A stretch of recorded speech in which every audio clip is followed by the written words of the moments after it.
All right, welcome to Halitics. I'm Hal Ginsberg, and happy Memorial Day. It is the 25th, 26th day of May, and let me get my screen centered properly. Just played around a little bit, I guess, with the placement of my monitor or the direction. And if it's not facing me in the correct way, then the screen gets a little bit off kilter. So I apologize for that. I apologize for my slightly messy hair. Hope all of you are having a great Memorial Day weekend. I know I had a really nice stay yesterday. Got to make it out to the ballpark and watch my beloved San Francisco Giants. They're not that beloved. I haven't been following them very closely, but they did win yesterday over the Nats in the Washington, D.C. arena there, Nats Park. And I was surprised, to be honest with you, with so many Giants fans. The group I was with, I was the only Giants fan. The others, including my son and close friends, were all rooting for the Washington team, which makes sense. We're actually in Washington, or we were in Washington, live right outside of it, all of us, except, well, my son actually lives in D.C. So there was a contingent, obviously, of Nats fans, but given the nature of the city, so transient, so many people come in from various places to work on political campaigns or to work for representatives, to work for their company that may be doing business with the federal government. There just isn't the same kind of dogged loyalty, kind of fanatical devotion to the team that you see in other cities, like San Francisco for that matter. All right, 240-242-5646 if you want to join me today for a conversation about how can we truly honor America's fallen veterans.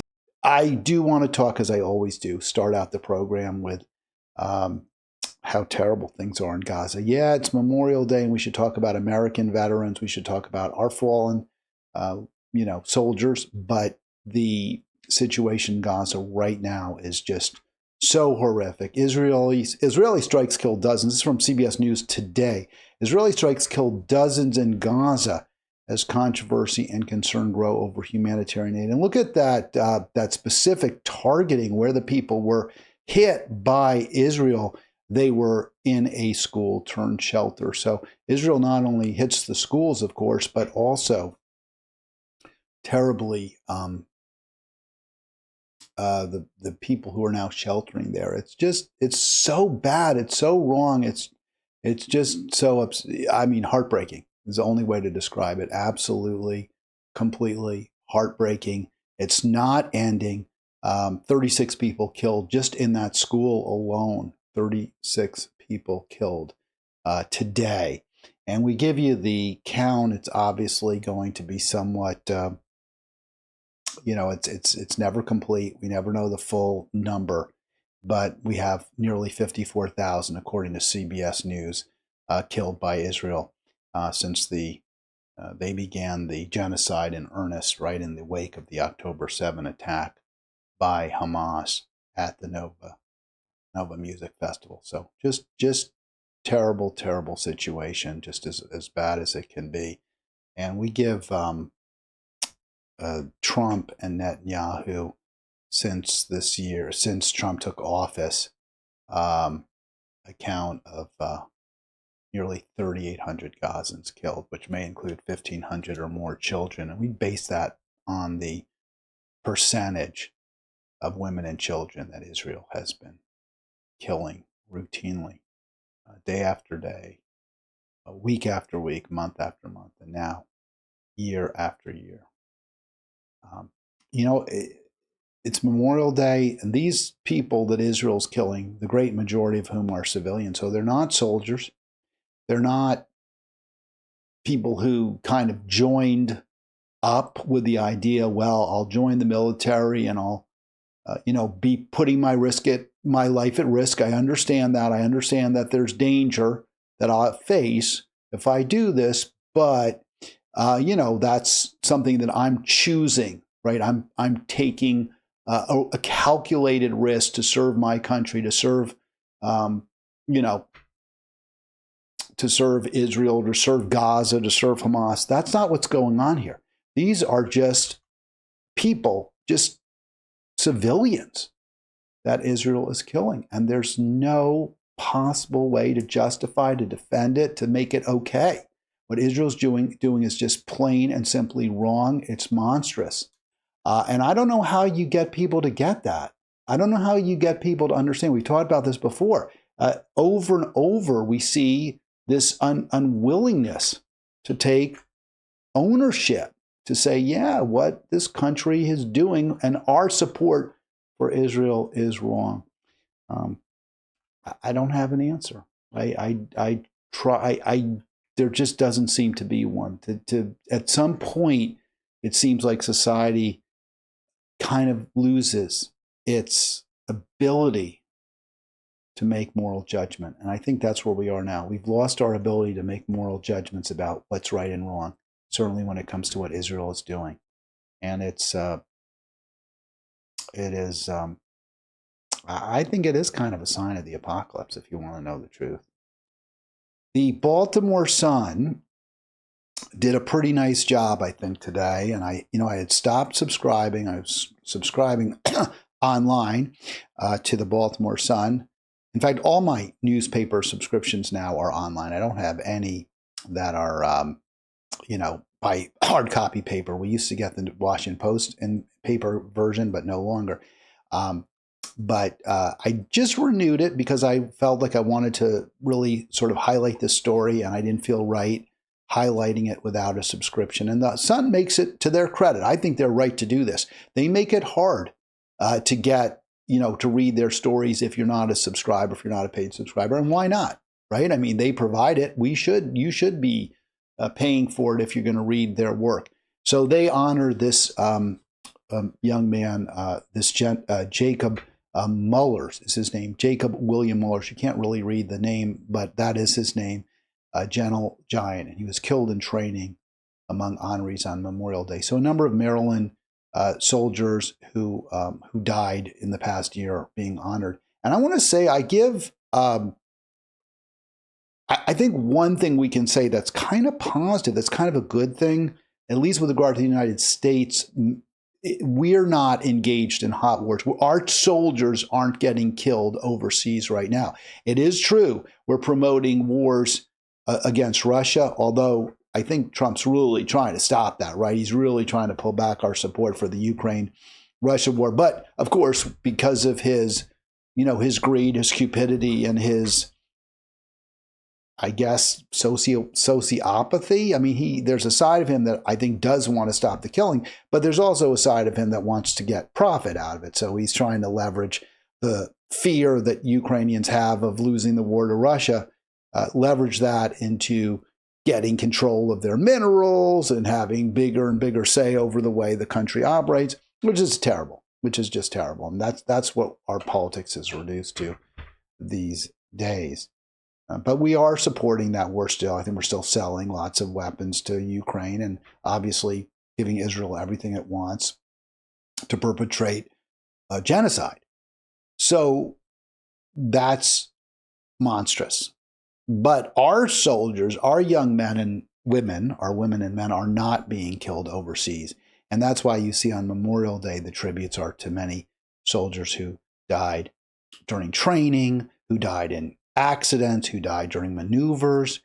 And that is better. It's not good that they're dead. Obviously, it's awful, but better than if we were involved in, fighting in Iraq and Afghanistan, and our young soldiers were being, and older too, were being killed. You remember what happened to the NFL safety, I guess. I forget his name now. Was it Patrick? It escapes me.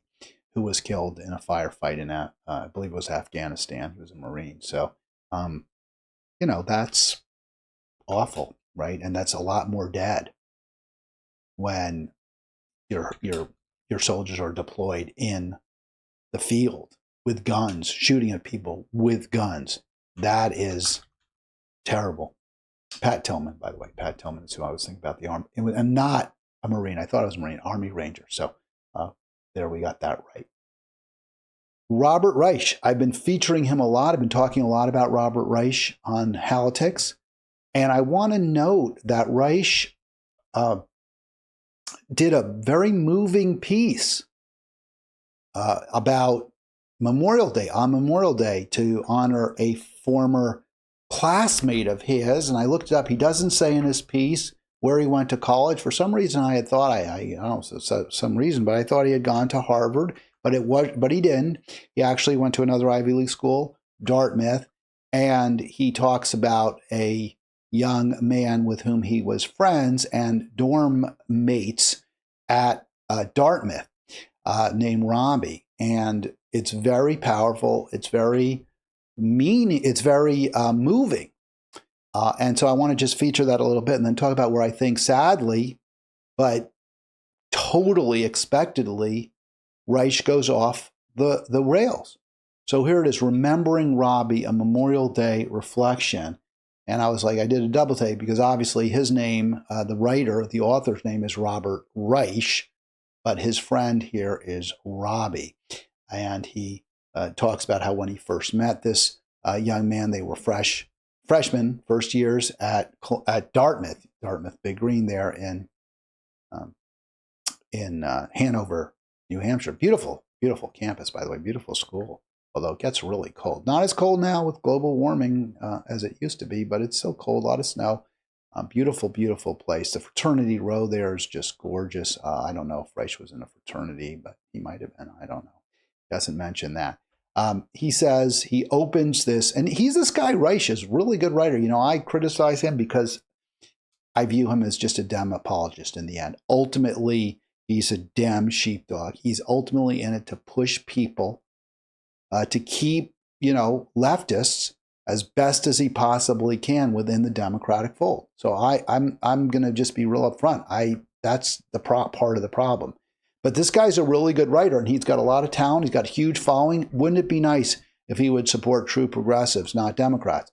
Robbie was the kindest person I ever knew. I met him in our dorm the day we entered college. He saw me struggling to carry my big luggage crates, and I was thinking, Reich is so little. I think he's about 5'3", 5'4", maybe. So this small man struggling with this big, this luggage with these big bags and suitcases and maybe, I don't know, duffel bag, whatever.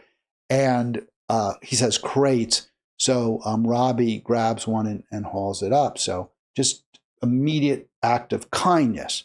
And that is consistent, Reich tells us, with this young man, right, Robbie.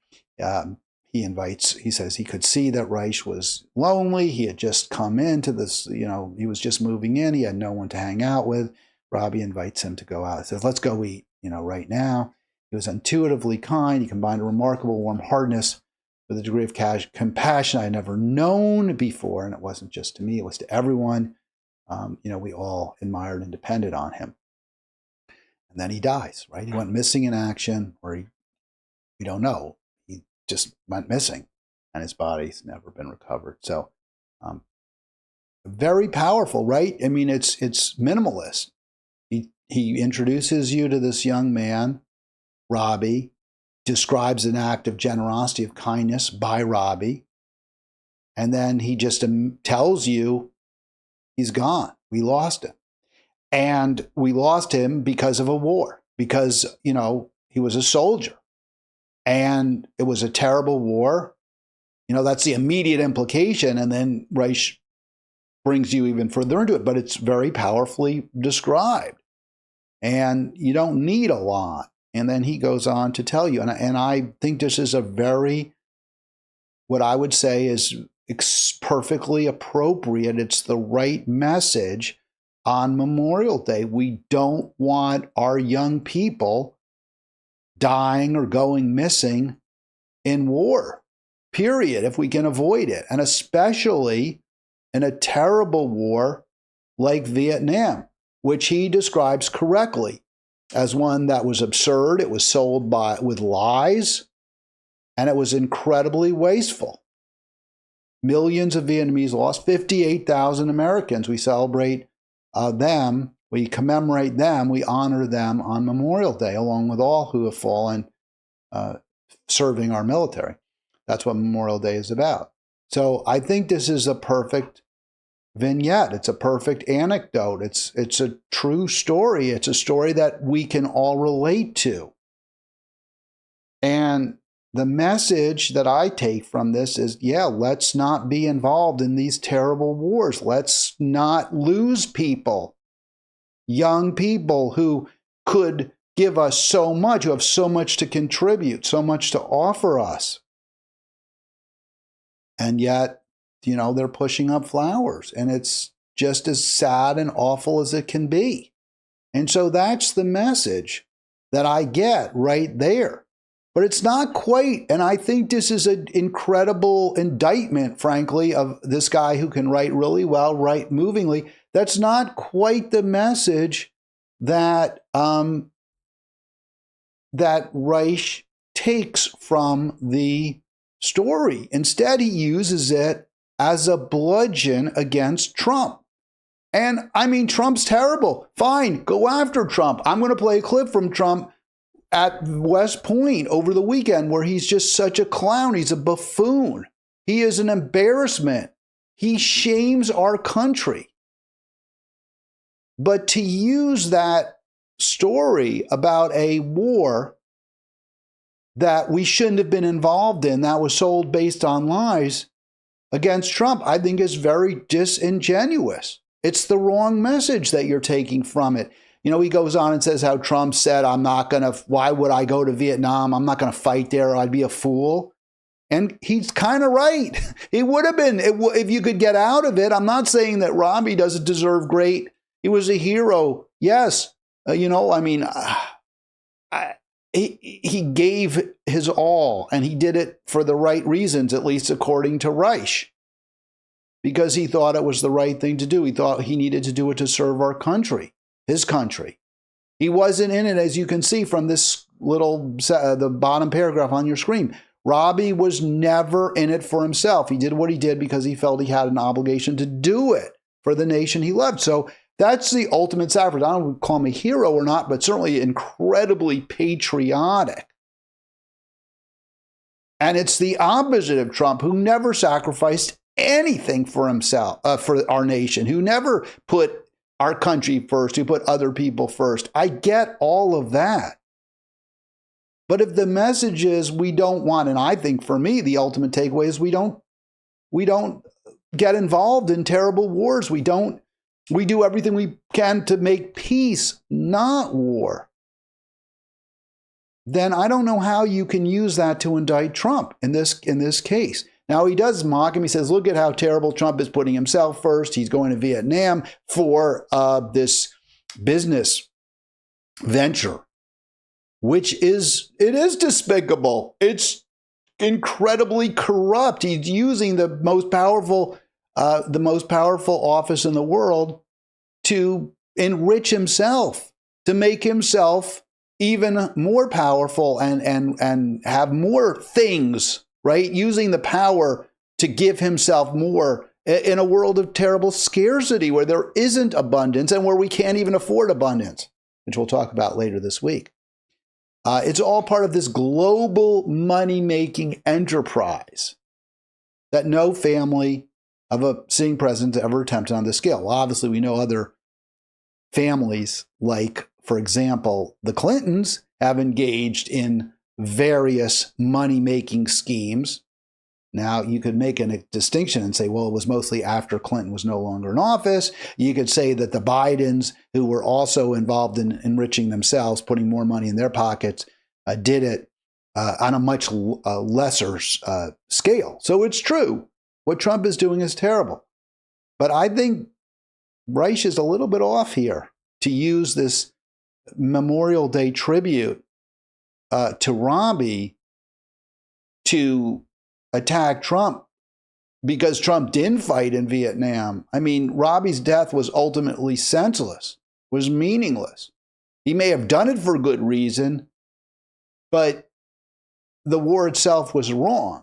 And it would have been better if he had never been there, never gone there. So I don't really understand that attack by Reich. I think that what you use that story, what you should use that story for, what he could have used it, is to attack the bipartisan consensus that we need this lethal military. We need to be involved all over the world. We need to be promoting a war against Putin.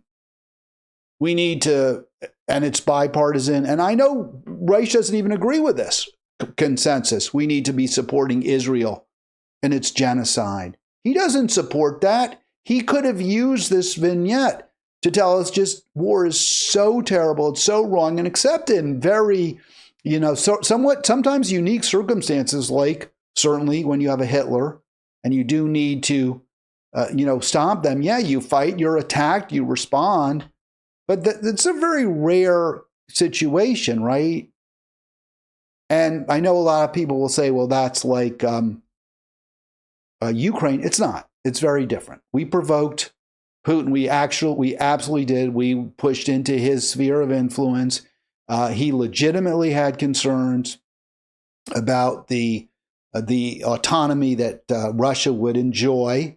And, I'm not saying it was still wrong for him to invade Ukraine, of course. But even then, there were opportunities to push for peace. Putin has always demonstrated that he's somewhat, he's rational. He calculates based on self-interest, completely the opposite of Hitler.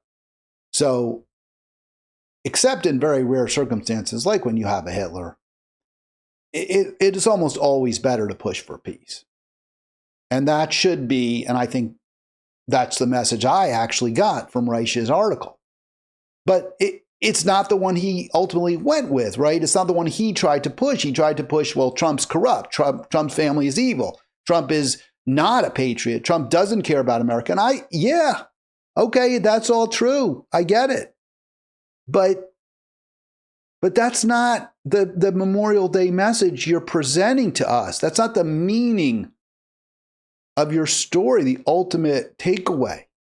The ultimate takeaway, as I understand, is this war, Vietnam War, which was largely promoted by, not solely by Democrats, of course, but which was really, we got more and more accelerated into it. We waded deeper and deeper into the big muddy first while JFK was president. I know there were advisors there, I think, under Ike too, but then and he's a Republican, then a Democrat, JFK. Then it gets, became even worse. More and more Americans fell into that, while LBJ committed to increasing our military footprint. And that was the great shame of his presidency. And I always make excuses for it, but regardless, it still worked out terribly. The excuse is LBJ, I think, felt that he had to make a deal with Senate Democratic hawks and with Joe Alsop, a very, very powerful warmonger in the Washington media universe, who along with those Senate hawks, was pushing for, more troops in Vietnam, was pushing for anything but negotiations. We have to stop the commies. There's a domino theory. First, China, then whatever, North Vietnam, Laos, Cambodia, South Vietnam. We have to stop them. We have to stop them. They'll take over the world. So there was this terrifying, this fear was spread, the fear mongering, the commies would take over is the term they would use. And I guess LBJ cut a deal with Scoop Jackson and the Warhawks in the Senate, and with Alsop too. They'll agree to support civil rights. They'll agree to support the Voting Rights Act and the other titles. But there had to be a commitment from LBJ to send more and more troops to Vietnam. And he went along with that. I think that, under the circumstances, I will never fault him or condemn him for that, because civil rights was so important. But, I get the argument. He shouldn't have done that, or he should have just backed out. He should have just said, no, I'm not going to send the troops once he got their signatures. That's probably what he should have done. But the point is that Democrats have embroiled us in these terrible wars. And then, of course, after LBJ, Nixon made it even worse by bombing Cambodia. So that's the takeaway I get from this story is we've got to stand together against militarism, against war making, regardless of party. And since Reich's party has been so guilty of late, certainly, of embroiling us in more and more wars and putting the worst kind of people in charge, profiteers like Blinken and Winken and like Blinken and Lloyd Austin and Avril Haines. Since he's done that, why are you just attacking Trump, Reich? Don't you get it? The way we honor our fallen veterans is we fight against the military-industrial complex, not just against one example of it. And by the way, not even the worst. Trump isn't the worst at all when it comes to war making. I mean, he's bad. I'm not saying he's okay, but he's not the worst. He's proven that he's not really about trying to fight, trying to accelerate and involve us in more and more military conflict, the way we certainly saw from obviously W. Bush and from, I don't, certainly Blinken pushed us to support terrible conflicts that we should have been trying to stop, both in Ukraine and obviously in Gaza by Israel. All right, I'm going to play a clip from we're talking about the military, talking about Memorial Day. So Trump speaking at West Point, and it's just an embarrassment. I mean, I'm presenting this because again, it's a pox on both houses. We need to go in a different direction, and I wish Robert Reich would recognize that. I heard this guy say, let me just, before I play the clip here, on Facebook, somebody I really respect and like, and who's very bright, and and who's very critical of the Democrats. And they keep saying, well, there's no point in a third party. Third party can't win. It's better to push for the Democrats. I would support a third party if only Bernie. If Bernie would do it, I would do it. But we need a critical mass, and we can't get a critical mass without Bernie or without AOC or someone like that. Well, I don't agree with that assessment. I think we go with the third party. We go with the Greens. We go with Andy Ellis in Maryland. We go with Butch Ware in California. We go with whoever the Green Party candidate is in 28, because there's no benefit. There's no meaningful differences between the two parties, the two corporate-controlled, billionaire-backed parties. There's no difference. So we have to go with what is a better option, even if it's not going to win. So I don't agree with that we have to wait for Bernie or AOC to anoint the Green Party as the future. I disagree with that assessment, but there's something to it.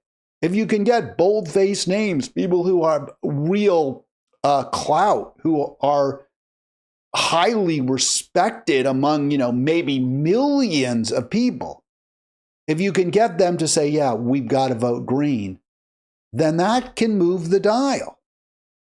And that's Robert Reich, right? I mean, he has tremendous respect in the progressive community. Can you imagine if he went on Thom Hartmann's program and said, hey, Tom, you know what? It's time to vote green. That would be a really momentous moment. A momentous moment, right? A moment that's momentous. So that would be incredibly valuable. That's why it's so disheartening for me, so disappointing that somebody who really could make a difference, move the dial, chooses repeatedly not to do so. And this is not saying, that, because look at how bad the choices are. This is one of the choices. This is how bad this choice is. Momentum's an amazing thing. Keep it going. I tell a story sometimes about a man who was a great real estate man. So he's giving this speech at West Point, right, to these, grads, the cadets. They're going to become commissioned officers. And it's really tough to get into West Point, and it's really tough to succeed there. You have to run a gauntlet. You have to be reasonably, I won't even say reasonable. You have to be smart. You have to be fit. You have to be hardworking. You have to, I could never do it. I can't follow orders. I don't have the kind of discipline you need. So it's really impressive what these young people have done.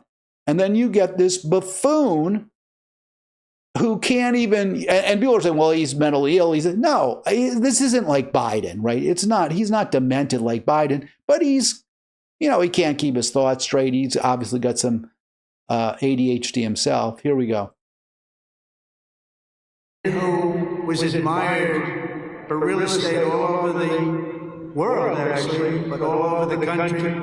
He built 11 towns. He started as a man who built one house. Then he built 2, then he built 5, then he built 20, then he built 1,000, then he built 2,000 and 3,000 a year. And he got very big, very big. He was great at what he did. You see him all over the country, still 11 towns. It's a long time ago. So he's just talking this rambling story that's really got nothing to do with the graduates at West Point, some real estate magnate, some guy who started by building houses and he built one and then he built another. I mean, you're like, where's he even going with this? First of the really, really big home builders. And he became very rich. A very rich man. And the people who go into, and I think this really is consistent with Reich's point, that those young people who are graduating at West Point, they are true patriots. They're sacrificing. I really believe, I don't think they go into this to get rich. You want to get rich, you'd go to Harvard, you'd go to Yale. If you want to, maybe you can't afford college, but you really want to make money, so you become you maybe do ROTC, right? Because there's like, okay, well, I like the military, but I really want to get wealthy. So you wouldn't go to West Point. West Point is where you go if you want to be a general, if you want to be a leader. If you want to get rich, you go to Harvard, you go to Stanford. Can't afford that, but you still want to, grab that brass ring? Well, go do ROTC. They'll pay for it. You still have to you owe the army, you owe the government 5 years, 7 years, whatever, but you won't have to pay for it. So I understand, there's certainly a real self-serving nature to going to some of these elite schools, right? It's like, hey, that's my golden ticket. I'll get a job with Silicon Valley. I'll get a financial job. I'll go work for McKinsey, whatever, as a consultant, make an enormous amount of money. But that's not what you do. That's not what the West Pointers are doing. They are actually in it for their country. Now, I may think the military is not really making things better for us. I may say that our army, our lethal force, is causing destabilization around the world, that it's aggravating rather than tamping down tensions. It's leading to more death. I could make all those arguments and believe them, but that doesn't mean I don't have great respect for the people who choose a different route, who go to West Point. I have great respect for them. And I think it's an embarrassment that this guy is giving this speech the way he is, extolling some real estate guy. It's senseless. It doesn't even make any sense. Let me play just a little more, because he has a quote. He has a line in here that I was just like, I think is almost jaw-dropping. I heard people say, I can't believe you talked about that. I don't want to play it because it really does reflect a tone deafness, or a failure to know your audience, a failure to understand what you're trying to, what the people you're talking to are about. He decided to sell. He was offered a lot of money by a big conglomerate, Gulf and Western, big conglomerate. They didn't do real estate. They didn't know anything about it, but they saw the money he was making. They wanted to take it to a public company. And they gave him a lot of money, tremendous amount of money, more money than he ever thought he'd get. And he sold his company, and he had nothing to do. He ended up getting a divorce, found a new wife. Could you say a trophy wife? I guess we could say a trophy wife. So I'm going to stop it there. So where he talks about a trophy wife. Now, this is a co-ed school. The new officers include a number of women. And this is like, sometimes you have to have a filter. Sometimes you have to say to yourself, gee, maybe saying this isn't appropriate. Maybe this is the wrong audience for this. Maybe this isn't really what these people are all about. This is what they're here to hear. And he can't do any of that. He is an incredible embarrassment. And yet, he won the White House. And yet, he's president. And that is not an indictment of the American voter. That is not an indictment of the American people. That is an indictment of the Democratic Party. That is a full stop reflection of how terrible the Democratic Party nominees are and the liberal media is.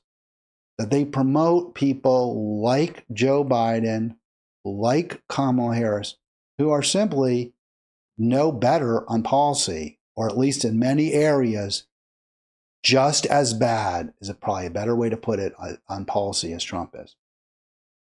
You know, the American people, I read this story today, I read this news, and when it comes to rent, 50% or more of Americans who don't own homes, I think about 63, 64, maybe 65% of Americans, 2/3 of Americans apparently, we own our own homes. I'm surprised it's that high. I bet it isn't. 2/3 of American families live in a home that either they own or their parents own, right? That's how that works. But 1/3 rent. And of that 1/3, 50% are housing insecure. They pay more per month in rent than they can really reasonably afford. Many of the people who own their own homes are, if not underwater now, because we've seen such a massive increase in real estate prices. They may not be underwater, but they can still barely afford the mortgage payments. And although they could sell at a profit, where would they go? They have to buy a house that's just as expensive or more so.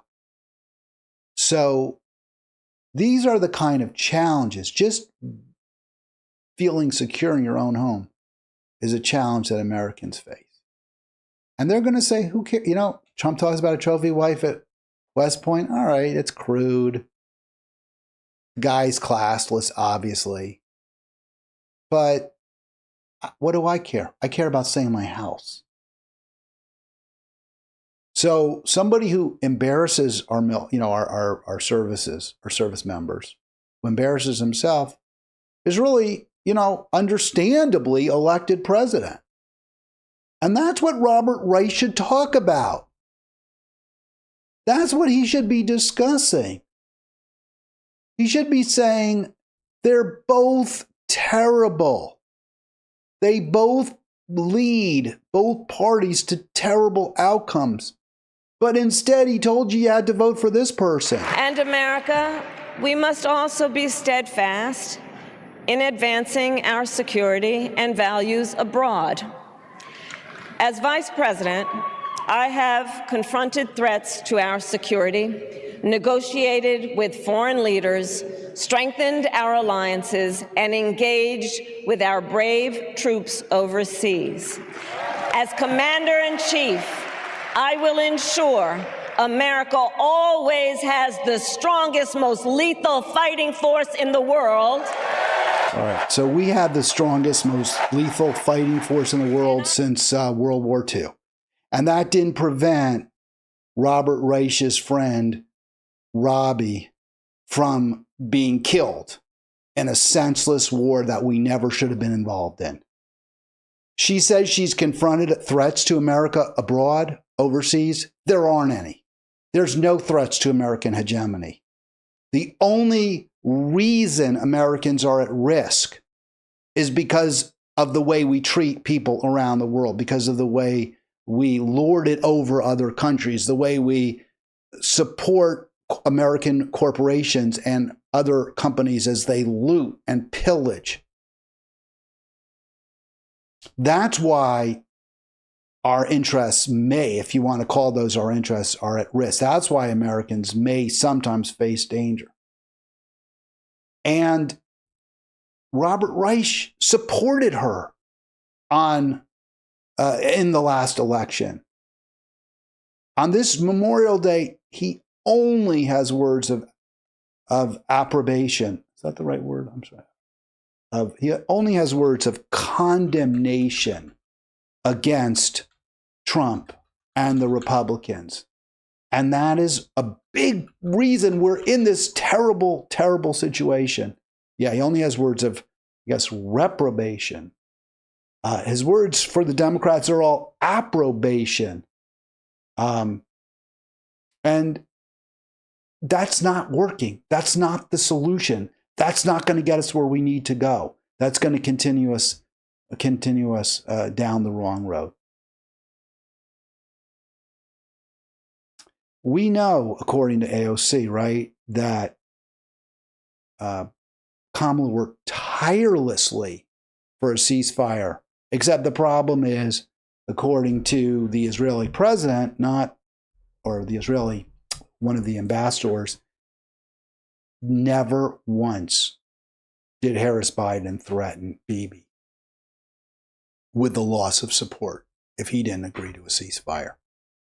And this is exactly what I see with this Witkoff. In fact, I actually do think Trump is working, or at least his guy, Witkoff.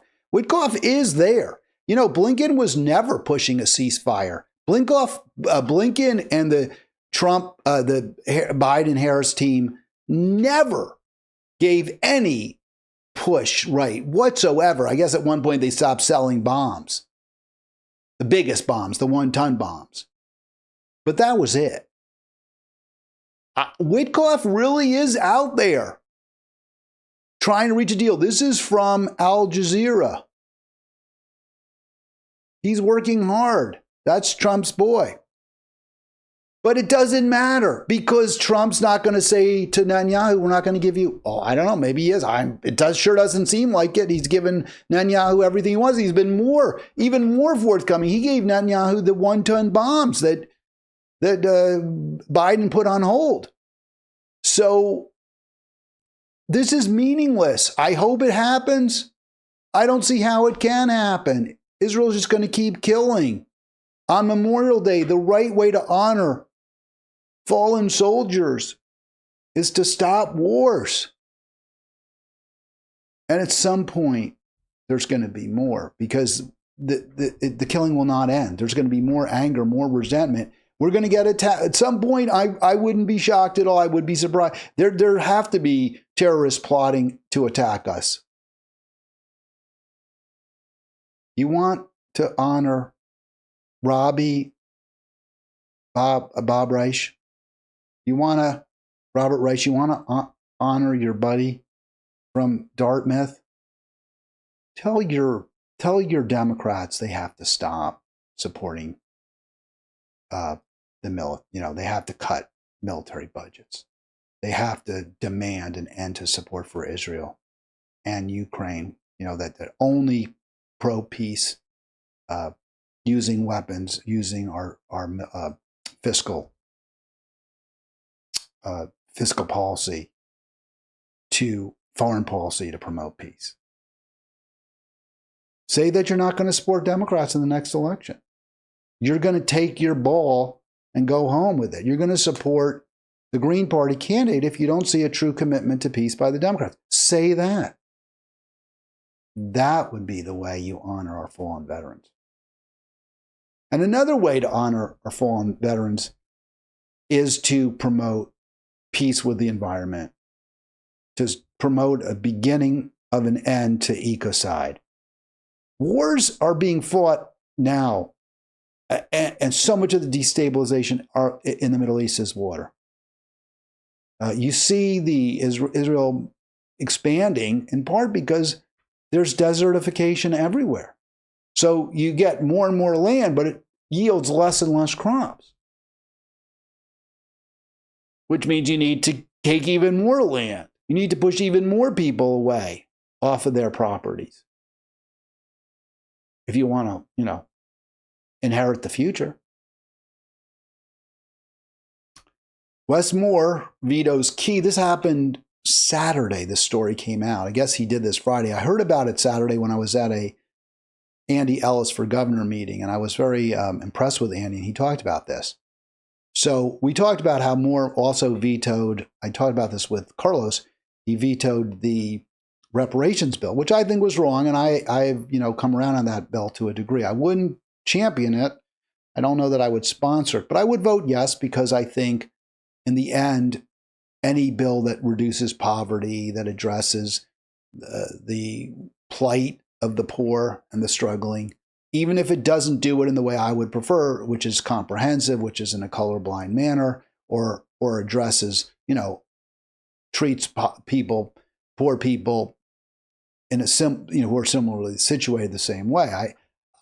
I have issues. I always have, and I always will have some concerns about the way reparations are being framed. But the bottom line is, Black people, slave descendants are poorer.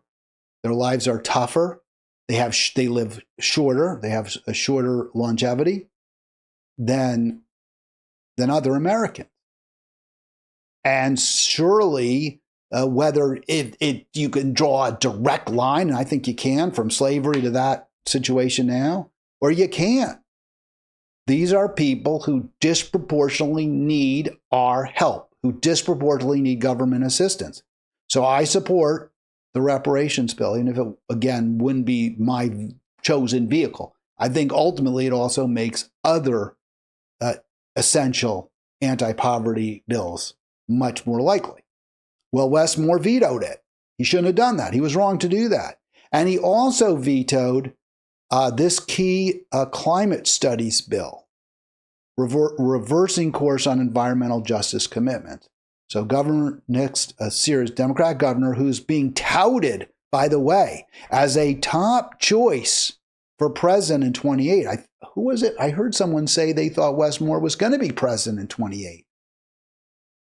He nixed a series of high-profile bills that aim to study it would be elected in 28, the economic impacts of climate change, energy infrastructure, and reparations, leaving advocates questioning his commitment to environmental and racial justice priorities. Well, I certainly think that's a reasonable question to have. What kind of commitment does this guy have if he's going to veto these important bills? And I was very interested to see Mike Tidwell, who I know, and I wouldn't say we're close, but we've worked together a little tiny bit. He probably would recognize me. I don't know, maybe he wouldn't. Mike Tidwell, director of the Chesapeake Climate Action Network. I've not been a huge fan of the Chesapeake Climate Action Network. I think they're far too tight with the Democrats, and you'll see that in this article, in this how he describes it. He sharply criticized Moore's decision to veto the Renew Act, which I think the Renew Act would, what did the data center study is to look at all these new data centers where there's tremendous amount of energy is consumed by computers. And AI is a big driver because AI is making decisions for companies and for stock purchases and the like, and just everything. And there's a tremendous amount of energy consumed, which means more coal, more natural gas is being burned in electric power plants. Andy Ellis made the point that if we didn't have all this rapidly increasing amount of energy being consumed, electricity being consumed for AI and at these data centers, if we didn't have those ramping up, we would actually be reducing our carbon footprint in Maryland. We actually are consuming less carbon because electric cars are really, there are more and more electric cars. There's more and more wind and solar. There's a lot of wind in Maryland offshore, and that is taking up, a lot of the demand for energy. So because we're using wind and solar, because we're demanding less energy, because we have more fuel-efficient vehicles, we have electric cars, we could be actually seeing our carbon footprint reduced, which would be a good thing. It wouldn't be enough. We have to, we wouldn't be reducing it fast enough probably, but we would be reducing it. It would be good. But because of, so much computer use and, just these supercomputers that churn an incredible amount of data, the data mining by crypto, this is driving more and more fossil fuel consumption, regardless of how much wind and solar we generate, regardless of how we conserve in other areas.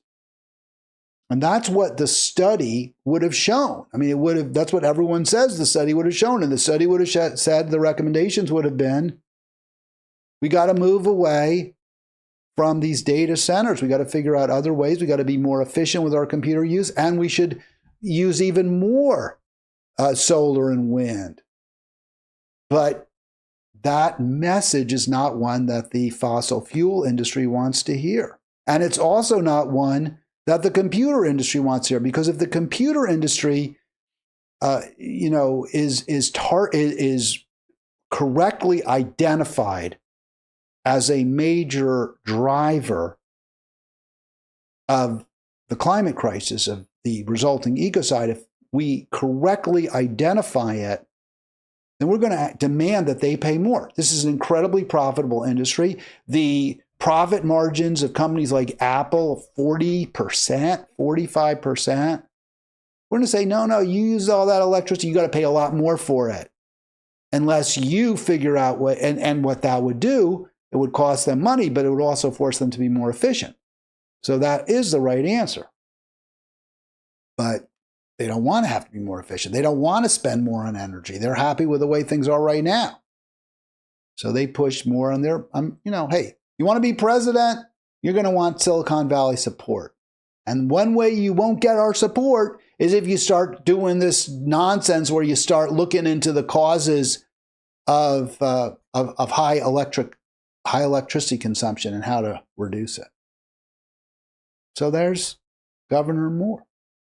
And I commend Mike Tidwell from Chesapeake Climate Action Network for making the point that this is the wrong thing, that Moore did the wrong thing. Strong criticism of what Moore did. I give Mike Tidwell a lot of credit. Now, I also would note that the Chesapeake Climate Action Network endorsed Wes Moore for governor in 22.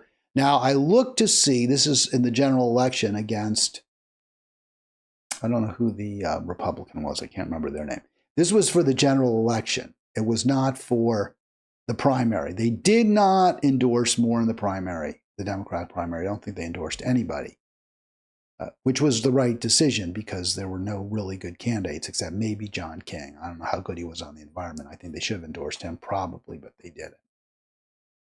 But, they still endorse Wes Moore. Now, what I'm hoping for from the Chesapeake Climate Action Network, if I get a chance to talk to Mike Tidwell about this, I'll ask him, support the Green, support Andy Ellis. You just saw Wes Moore betray you. He didn't do what you wanted. He didn't do what he told you. Look at this. I met with the governor in person, says Mike Tidwell, the director of the Chesapeake Climate Action Network. I met with him. I talked to his aides about the Renew Act, which I think is the bill to study how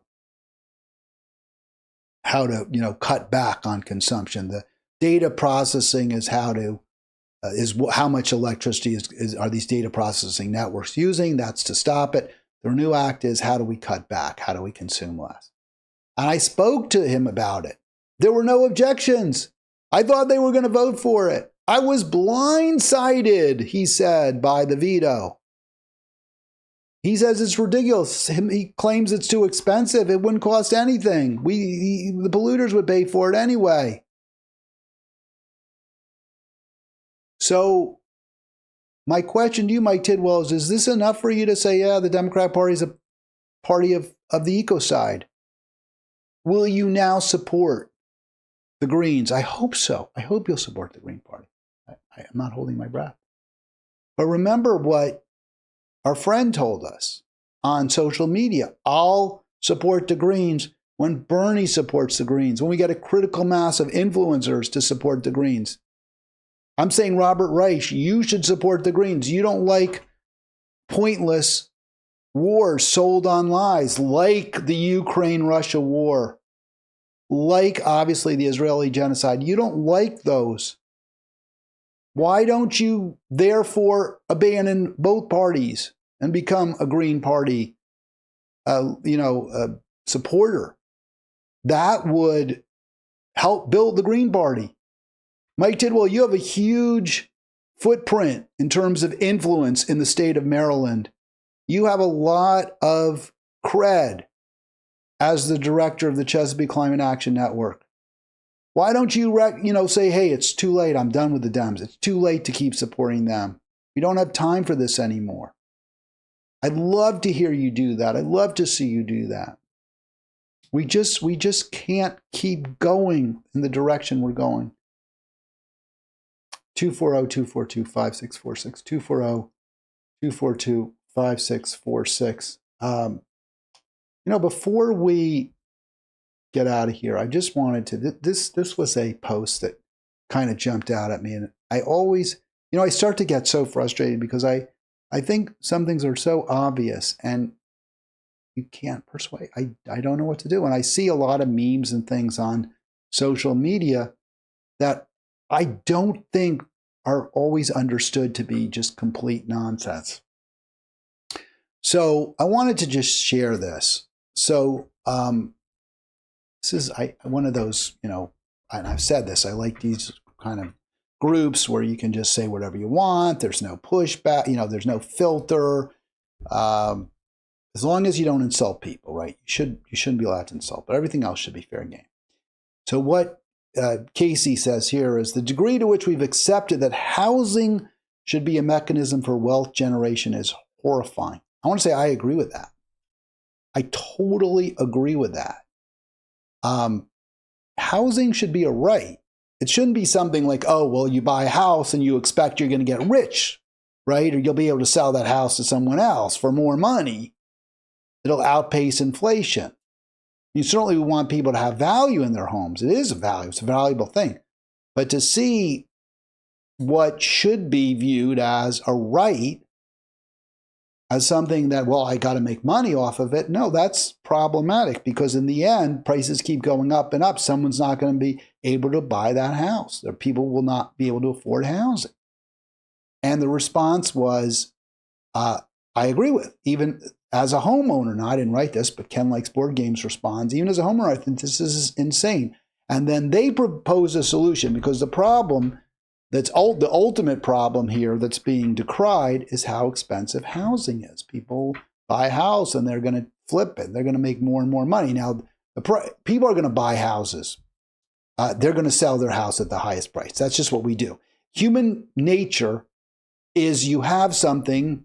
If you're going to sell it, you want to get as much as you can for it. I mean, that's human nature. So I'm not decrying human nature. I mean, before capitalism, it's not capitalism.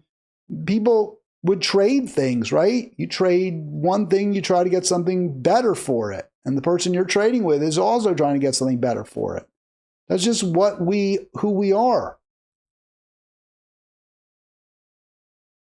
So we shouldn't fight against human nature, but what we should do is recognize it and say, okay, given that we are all going to try to profit from our investments, but also given that we should view housing as a right, how do we keep housing reasonably affordable and prevent people from buying, lots of homes and jacking up, people who can afford it, billionaires and very wealthy people from buying lots of homes and jacking up the price, because it's a part of the problem, not the whole problem with excess housing prices.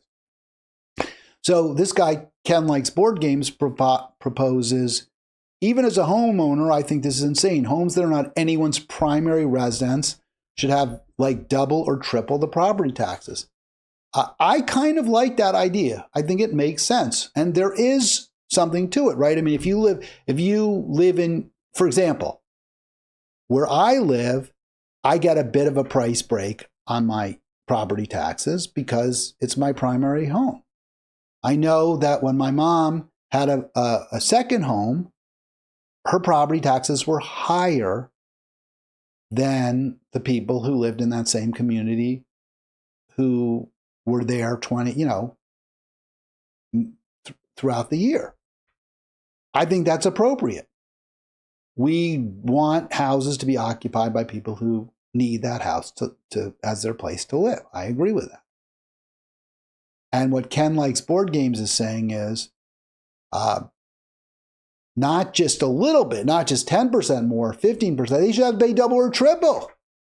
Okay, I mean, my best answer to wealth and income inequality, and also to promote the construction of middle-class housing, is to reduce wealth and income inequality. If everyone has enough and no one has too much, then builders will build towards the middle, will build middle-class housing. You see all those tenements in New York City, those were built by private construction companies, private builders.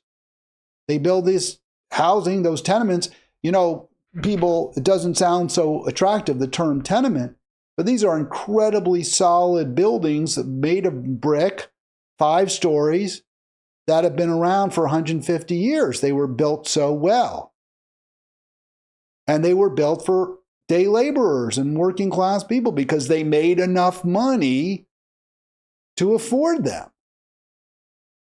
So there's value, obviously, when you have a society where no one has too much, most people very much are in the middle. And then you would get more middle class housing and working class housing, and you'd get less elite housing.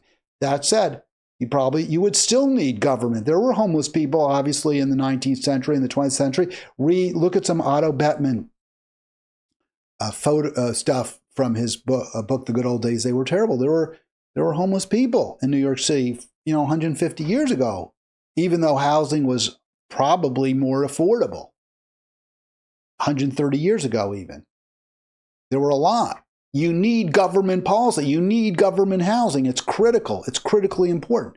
But it's less critical when you have very high top marginal tax rates. You have an economy that creates good jobs. When I say good, enough to provide a middle class life. So we need to do all of that. But I'm good with, you want to tax people who, property tax, you want to jack up property tax on people for their second and third homes? I'm good with that, 100%. And there was this response. And I read this and I'm like, I'm only highlighting, I'm not telling you who said it. I don't even know the person. I don't know who they are. But I'm not going to put their name because I'm going to criticize it. And I don't like to criticize people by name unless I know who they are and they're good with being criticized by, they're somebody famous or something like that. So the idea of taxing at a much higher rate second and third homes does not go over well with this person. That's a dumb idea because who actually pays for those houses? Really want to make them more expensive? Do you really want to make them more expensive and give them another reason to up the rent? Virtue signaling is expensive and never for the person you mean to help. So this makes zero sense to me. First of all, you're not making the houses more expensive for the people who live in them. You're making them more expensive for the owner who's an absentee owner. So they're the ones who are paying it. Not if you live in that house full time. No, you don't have to pay more. It's only if it's a vacation house on Martha's Vineyard like the Obamas have, where they live in it for like 2 weeks a year. Then you got to pay a lot higher taxes. Only if you're not a resident. Now, I guess you could say, well, if they're renting their house out and they have to pay higher property taxes, then you'd see them raise the rent. Well, you wouldn't if there's a competitive market because you can't get more than what you charge. You're going to charge the most you can get for that apartment no matter what. If there are other houses on the market for rent, then they're all going to be competing to get the lowest, to get tenants. But I would be good with some kind of a, exemption. If it's a rental property and it's your business, you get a different rate. Rental properties are subject to a different property tax rate, and they should be. So this is a meaningless point. You only see higher prices if the cost of marketing the good or service itself is charged. But that wouldn't be the case here. It's not the cost of renting that's charged. It's the cost of not living there, of being an absentee. And again, I think it should be designed to provide some kind of a tax exemption for people who rent it out. If you rent out, for example, if the house is occupied, I'll give an example. What the law should be, I'm not saying it is, what the law should be is if you rent out your house to somebody who lives in it full time, it's their primary resident, then as long as the house is used, let me say it this way, the property tax rate should be the lower rate as long as the house is occupied by somebody for whom it's their primary residence. So even if you're renting your house out, but you're renting it to somebody and it's their primary residence, you pay the lower rate. It's only if you rent it out like as a hotel.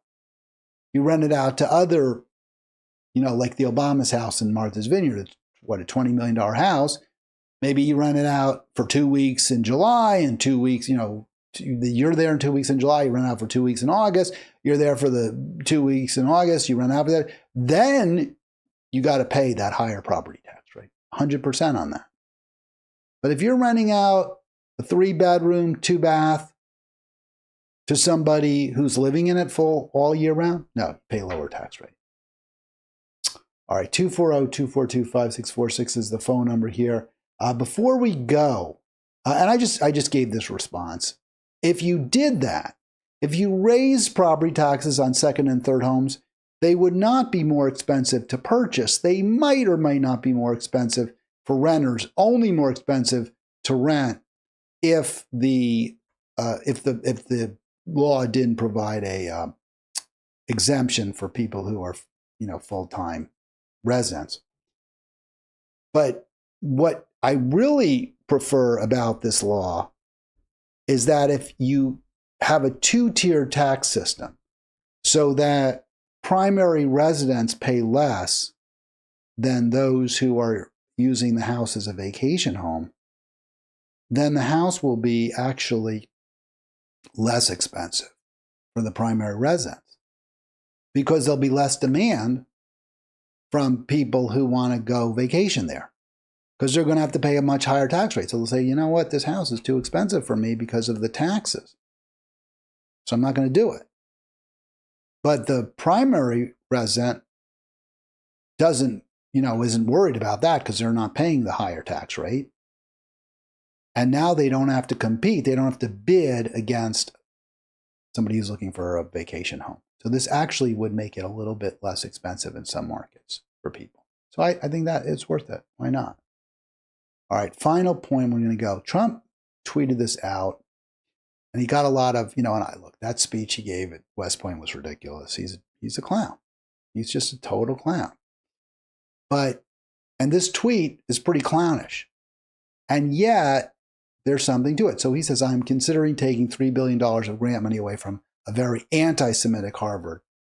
And let me just stop it there. Obviously, Harvard isn't anti-Semitic. That's an absurd take. There's nothing anti-Semitic about Harvard in the least. I'm not going to get into an argument about debating with Trump. Just BS. But then he goes on to say, giving it to trade schools all across our land. What a great investment that would be for the USA and so badly needed. So guess what? He's right. He's right. The second part is right. We should be investing in trade schools. That would be wonderful to have that $3 billion go to help teach people to be electricians, to help people be plumbers, to help teach people to, repair computers. That's electronics. That's a really, really good thing to do. How to cook, right? To be a chef. That's where we should be spending a lot of our money for education. Now, I'm sure Trump would try to, give it to like for-profit, trade schools that really don't serve their students well. And the government needs to really keep an eye on them and monitor them and make sure these trade schools do what they say they'll do and they aren't overpriced. But in the end, yes, we should be trying to provide better opportunities through education to blue-collar folks, to working-class folks. And what progressive Democrats should do, and maybe they are, I haven't seen it, I haven't heard it, I doubt it, to say, yeah, Trump got this one right. This is what we should be doing. Let's start providing more support to our trade schools. You think the Democrats will do that? I would be really, really surprised, because the Democrat Party is the party of the Ivy League now. The Democrat Party is the party of the PhD. The Democrat Party is the party of the soft sciences. And I cannot see them.